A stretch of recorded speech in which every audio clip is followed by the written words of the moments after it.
Hello, this is Alex doing another image review of some of my recent images. This one is slightly different because rather than filming my computer screen, I'm actually filming a set of prints that my friend Lilian has produced. He's processed all these pictures and also printed them. So we're going to have a discussion between the two of us, and you'll spot the difference between us from our voices, talking about these pictures. We're around at Lilian's house and the children are playing upstairs. So please excuse any dodgy sound quality and also any interruptions that we're bound to get. So this is our first picture, which is a turtle shot.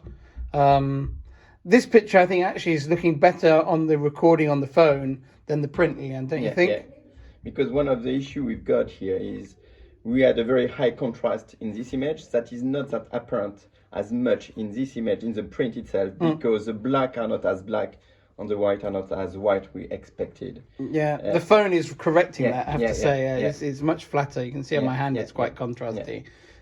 So that's why that image, even though we had a higher quality print, in theory, is not as punchy as what we expected with other type of printing. So I think we may have to change the paper on the printing process for that image. And what paper was this one? So this one was a C-type velvet used from a printer in Manchester.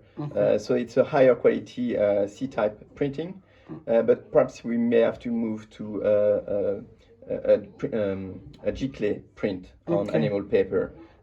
Probably also we are going to look at the Barita. I'm glad you pronounced that first. I was worried about pronouncing a French word. I have to say, as it looks on the screen of the phone, because the phone is boosting the contrast. It looks closer to what we had on the screen on the computers than what we had in the print itself. But it may just be, it may look different again when I get the video. And this is a nice one because this is, I really like this black and white.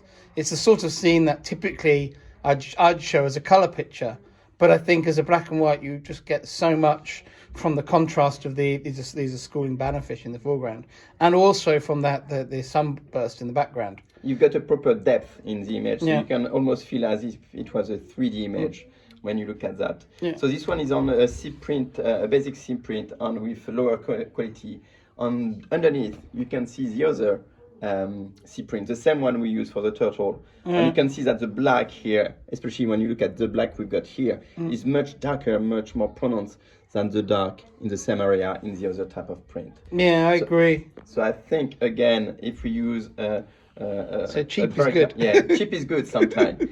But the quality of the print, if we are not looking at the contrast itself, the details are much nicer, much smoother on this one. Yeah, it's actually a lovely grey to black transition with a lot of detail in the blacks. It's just this particular picture needs contrast more than it needs detail.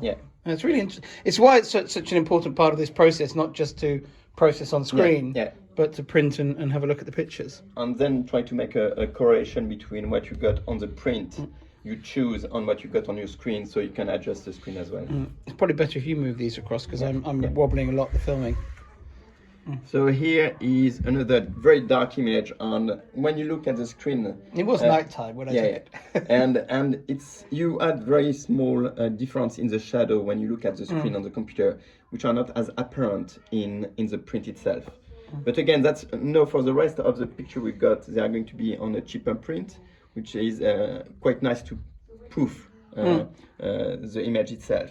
But again, the dark color, the black are very dark, which is something we were looking for. I really like this composition.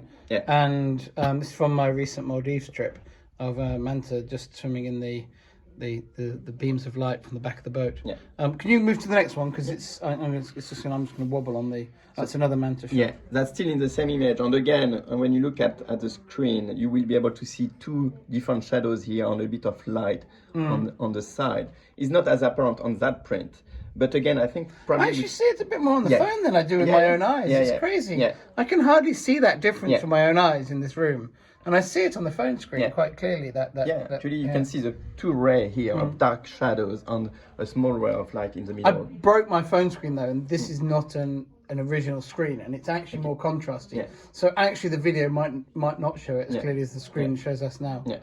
But no, it's again, I really like that composition as well, on the position of the ray when they're feeding, I believe. Yeah. They're feeding in the plankton aggregate in the lights, and then they come and feed. Like moths do around like a lamp in front of your house, but we don't get great big mantas coming and sweeping it in. But again, because it was a very late a night picture, and I think you had a very high ISO, we don't see that much noise in the print itself, which is quite nice. Yeah, I think that's a really good point, because actually, so much of the time as a photographer, I look at my pictures on a screen, and you get all upset about you can see noise when you zoom into 100%, and then you put it on paper and you print it A3, which is quite a decent size, and suddenly there's no noise at all in a picture that I considered borderline. Is it usable?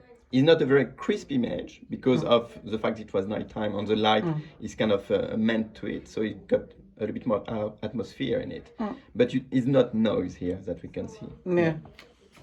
So this image, you've got in addition of the picture of the dolphin, I did add a bit of noise on texture on top of it because I want to give a little bit more feeling to the image itself, because otherwise the detail were quite clean, but due to the high contrast between the sea here and the background of the sand, I think to give a bit of atmosphere, I probably use a bit of noise and texture on top of it. I like this part of the image photographically, but the rest of the frame doesn't have enough for me as a photo. I think that just these two tails and the shadows are really strong, but it just doesn't quite hold the rest of the frame. I think if there was a nice seabed or something behind it, the photo would be very strong. If we could have a little bit more texture on that part over here, was a little bit of a challenge as well to remove the detail, because they were not as nice as the different triple we can have over here. So if you had that kind of texture we had over here, in this area, that would have been a very nice picture, I believe. Yeah, I think it looks quite rough to see that there. It was a long time ago that picture was taken. So that one is, I really like the gradient of... it looks great on the phone, I have to say. It looks much better. And again, something we may look at, it's a cheap print. I think it cost us about £1.50 to do that print. But if we look at G-clay, that would be around £12 for the same size. But we may have a better gradient on the print itself that is not visible on that video. When I look at the screen here, you've got something very punchy that is not as punchy when you look at the print itself, especially in this area and this area over here. But I really like the gradient on that image. It's nice. It's a different version of a well-known picture of mine, and it's nice to see that kind of B shot actually finding a really nice thing. This one I really like. I've never really made any of my seal photos black and white, and I think this looks fantastically well. What I like about it is the way the seal just pops out of the darkness of the water. It really enhances the three-dimensionality in the composition. I think these kelp fronds around here have a very nice texture in black and white, and then the water is dark but not black, and it creates I think this is going to be a very nice print when it looks great now, but and with the black and white, there is a lot of distraction you've got over here that disappears suddenly, because you see the texture, but you don't have any difference in color, or the color of that grass compared to what you've got over here is completely different. So it's quite a nice texture added to expose a bit more the seal itself. And the whiskers look really great, don't they? And the detail on that one was very sharp, and you can see all the detail in the fur, which is very nice too. Taken in England, this one. Superior. No, it's a very nice with the detail and everything you've got around it. So that one, we liked that one on the screen, but not as much in the print version. And I think we had more interest here in the screen that we've got from the print. So something either to recalibrate the screen to show that and change a bit the depth of the black in that image, probably. Yeah, I think it was really nice, because I've photographed these snappers a lot, and generally I have them, in colour. It's sort of blue water, nice bright blue water with a school of fish in amongst the blue water with the flash revealing detail on them. And I think this much more atmospheric, moody processing is a really interesting way to take those photographs in a very different direction in terms of their final proofing. And I think it's really nice. I just think, as a print, it's not quite there yet. And I think it's really the area that we did these test prints for, is where that dark detail works on the computer screen and doesn't work on the paper, and then just to adjust from these prints to do the final print run. And it's the first time I'm doing a print from the screen, the new screen I've got, and that's where you can see that there is adjustment to be done. Because when I was doing black and white pictures with my other screen, the detail were more closely related between the print and the screen itself. So there is something I need to change. It's almost as the screens get better, you see more of that dark detail, and it makes it harder to quite get that differentiation. Anyway, let's move on to a nicer picture. Yeah. So this one, I think, I really like that one. And I wonder if we will be able, with another type of paper, if we can have a little bit more details here appearing. They are supposed to be very discreet in the image, so we know they are here, but we cannot really know more about it. Reef, just sort of back there, part of the reef. And again, we see that better on the phone, but there is a lot of detail. I really like that picture with the diver over here. I quite like that one. Yeah, this was shot with a Z Nikon. Yeah, it's unusual for me. Yeah. No, but I really like that composition here. So this one was just to try different thing, and I really like the rays that we had over here. And I think it looks very nice in black and white with the contrast with the diver here. I was quite surprised with the outcome, and the print is quite nice too. I quite like it. Yeah, I shot this as more of a commercial shot for both the dive centre and maybe for a diving magazine, expecting them to put text and that sort of thing over the picture. I never really envisaged it as an arty shot. I think my criticism of it as photographically is clearly the divers come from the boat, but I don't get, the diver feels too posed for me. They're not relating to the boat or relating to the adventure they're about to go on. And that's my fault photographically, nothing, but as a black and white, I think it looks great, actually. And that's something that you can try to look at it as the next time you take a shot like this. What can I do to make it a very nice print in black and white? Because I think there is a good question. It's very difficult, actually, when you're working with a model underwater, because you can tell them where to go, but it's very difficult to communicate to a model that you want them to tell a story as well. So again, on that one, the idea was really to have the subject just appearing on the screen, and we had a bit of ray of light that almost completely disappeared in the print. That was more present in the image. I think some of these are all from my recent Maldives trip. I think this is got a much stronger beam of light. So I was expecting a bit more a beam like this on this one, perhaps not as strong, but I can see that it completely disappeared in that print, so it needs to be changed again. Isa's causing some destruction upstairs in your house, by the way. As long as we still got a roof, that's fine. Yeah. So I really like that one because, again, we had a small light here just to have an interest and to see as well there was a lot of different creature, plankton over there. And we can see that this image, we can see a bit of the plankton in front of the subject. But it may gain as well with a bit of added noise on top of it. Just give it a texture. To give it a bit more texture. I think on this one, I would like a little bit, I think this wing is a little bit lost in the dark. And I think a little bit of selective brightening here. And also, I really love the loops that you get from the gill slits. And I would probably selectively boost the contrast in that area to sort of keep those dark. I think because it really helps them, because we underwater we see mantas on cleaning stations when they don't have their gills like this because they're being cleaned, and then occasionally we see them feeding when they look like this. So when they are feeding, I really like those big open gills, their cephalic fins, lobes wrapped round like that. And again, we don't see that as much in the print, but when you look at the screen, you will see a lot of noise here. Not noise, because that's not really noise, but you can see a lot of particles. That's very, very difficult to remove and to increase the contrast here. So yes, with the print in front of you, you can work out what needs to be improved, because some of the detail, as you mentioned earlier, like that disappearing, is not as apparent on the screen itself. Because you can see that, and after when the final product is a print, you try to make sure it's not too evident to how can I say, too light. So it's not going to be going well with the rest of the background. But here in the print, as you say, is lost with the background. This one looks really nice on the phone. It was swimming upside down, wasn't it? I was about to say you turned the wrong way. Yeah. So that's why you've got the light coming from here. So yes, you could turn it around, but with the light over here, that would be. Let's move across a bit to not get that reflection. So one thing that I really like is quite a very abstract photography of a manta, and I really like that one. And I think here we can even add a bit more noise because it's more towards the artsy side, more than looking at an image of nature, because the shape on the light and all the particles you can see when you look at the light make it a very interesting subject. The shape, I really like the shape of that.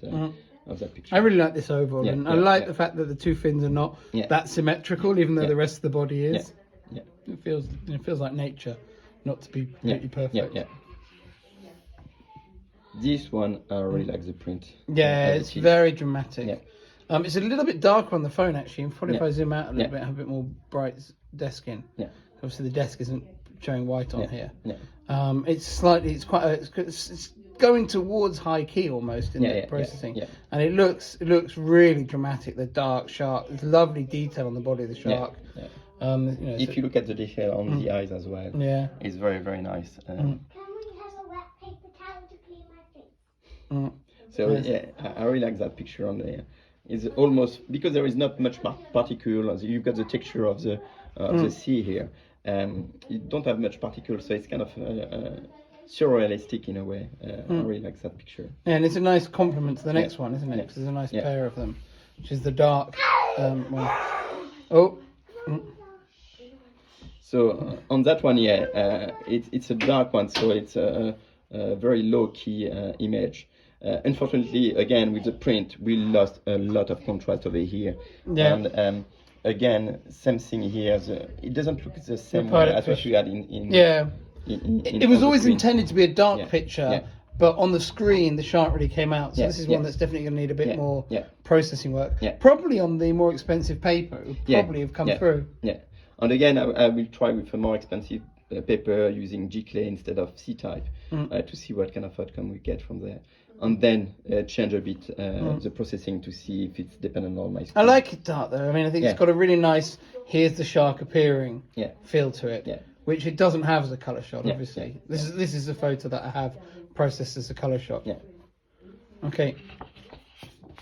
Another moody dark shark. And I know I've seen a lot of pictures where you had the sea which was light grey rather than dark, but I really like the dark here because you can see all the highlight very clearly over there. Yeah, really. I mean, that's why it's fun to give someone else your pictures to process, and they take them in a different direction. And I would never think to have processed this picture like this, but it's got so much atmosphere, and the beams of light at the top of the frame. I don't know how well they show up on the filming, but they really, they link the rest of the frame with these lovely patterns on the back of the shark and the great white. And they are very subtle on the print, so that means they are not catching the eye completely as a subject is still the same. So you can focus on the shark, but still you've got the texture from the light beam over there, which is very nice. Again, we lost the tail here in the print, something we didn't have on the screen. Yeah, the phone picks it up quite well actually, but looking at the print, it's just still a bit touch dark. And similar case here, we've got on the screen we've got a lot of details here that is completely lost in the print itself. So that print is not working at all. But probably with another process on another paper, we may be able to retrieve the detail we lost. And I thought when I processed it on the screen that I've overdone it. It was too light, but I can see that with the print, that's not the case. So this one is quite nice. This one, I think it's actually printed nicer than it looked on the screen. I think perhaps the slightly lower contrast of the paper. I think it creates a very nice atmosphere in the picture. It's obviously a scene that I normally show these pictures in colour because there's often nice colours in the sky, nice colours in the water. But I think this works very well. I think the only thing that we need to do on this one in post is I think this fin of the stingray is just blending too much into the background and just needs a bit of a brush work on that just to bring it up. It's very nice, and I like the aspect ratio as well. Yeah, it makes a more impact, I think, that way. And this is another one with a nice aspect ratio. I quite like this kind of aspect ratio for the subject when it lands to it. And again, the texture in the sand is brilliant on the print. I don't know if you can see that on the screen, but yeah, I think it's comes through nicely. It comes out very well with the print itself. The only issue is with the edges over here, which seems a bit weird. But you have to, because of the texture itself. Okay, the same thing as if you had that kind of texture on with a text on top of it, you will have the same issue here because it's so sharp that you've got that kind of a weird effect due to the shadows. But I really like the texture of the sand here. It's very nice that kind of banana shape that the dolphin's making. There's a few dolphins, aren't there? Yeah. So again, the texture of the sand doesn't come out as well on this one as the previous one, but on the screen the texture was very nice. I really like the texture of the sand here, plus the formation of the different dolphin coming together. Normally we should be able to distinguish a bit more some of the dolphin in this area and this area that we don't see in the print. Something we may want to correct. I remember taking this and thinking it was a very nice opportunity. And I've never quite liked the pictures in colour quite right. It felt at the time I had all this group of dolphins swimming towards me, and it was amazing. Yeah. And then I dived down to take the pictures, and then photographically it doesn't quite work. And I think the black and white is getting more out of it than the colour. I'm looking forward to seeing this one when we've got it spot on. Yeah, because the texture here is in black and white is very suitable because it takes the focus rather than with the colorway. The focus may be lost on the texture. And again, very nice texture in the sand over here. Yeah, another very beautiful texture on the sand. And I quite like as well because here you've got very punchy black with a very bright white, a nice texture as well. Yeah, and these Atlantic spotted dolphins, the others were spinner dolphins. These were Atlantic spotted, and really lovely pattern on that big female there. Yeah. I assume it's a big female. Again. So, as you mentioned, a bit more work can be done in the eyes over here. Oh, yeah, when we looked at these before, I think the eyes, because it's most likely a mother-daughter or mother-son. The adult Atlantic spotted dolphins are spotty, and the young are very clean. They develop the spots over time, and so I think the eyes not only help the relationship with the viewer, they give some of the relationship between the two individuals as well, which is obviously... I like how the mum or the adult is kind of almost reaching out with that feeling, just keeping a hand on the little one. And again, we've got very nice texture in the sand, a very clean image on top of it. So with the dolphin very sharp. So I really like that one too. And again, as in the print, we can see things that we need to correct that we may not have seen in the screen. Manta. Yeah. So another manta. So there is a lot of detail lost as well here. So we should be able to see a bit more the shape. But again, the phone actually, because it's quite dark, it actually pulls it out a little bit. Yeah. But on a print here, it's just almost like a floating mount. Yeah, you cannot, with your eyes, you cannot distinguish really. You really have to look very closely to be able to see the shape here. But when you look at the screen, you can spot it a bit more easily, actually. I'll be interested to see how this video actually looks when I load it to YouTube and it gets crunched back down again. But that's not my favorite about the rays here. I think the composition is not. I couldn't get anything because of the I like shape the ones with the beams of light a lot, and the reflections on the surface that we saw earlier. But also the part that was very interesting was that part, the mouth. But the rest of the body doesn't suit it as well. So compared to the other one. And that one again, that's in the highest quality of seed print with the velvet seed print, and we lost a lot of things here, so that is not usable at all. Where initially on the screen it's a very nice image with different level of grey details over there. It's interesting on this one that the high quality printing and paper didn't give us the edge on this on the fish just blend too much into the black. I was expecting much more. So for this kind of images, I will not use the C type velvet at all. This is my wife in here, so that one. Yeah. Just in case. But it's a very nice image. I really like that image, but the print doesn't make any favor to it. So probably better with a G-clay, and probably I will have to to check again the details we got here, because you could see the rocks over here, and a bit more detail in the fish over here that are completely disappeared in that print. Well, that's really interesting, and I hope people enjoyed a slightly different one of these review sessions rather than looking at a screen, looking at some prints. Okay, bye everyone. Thank you.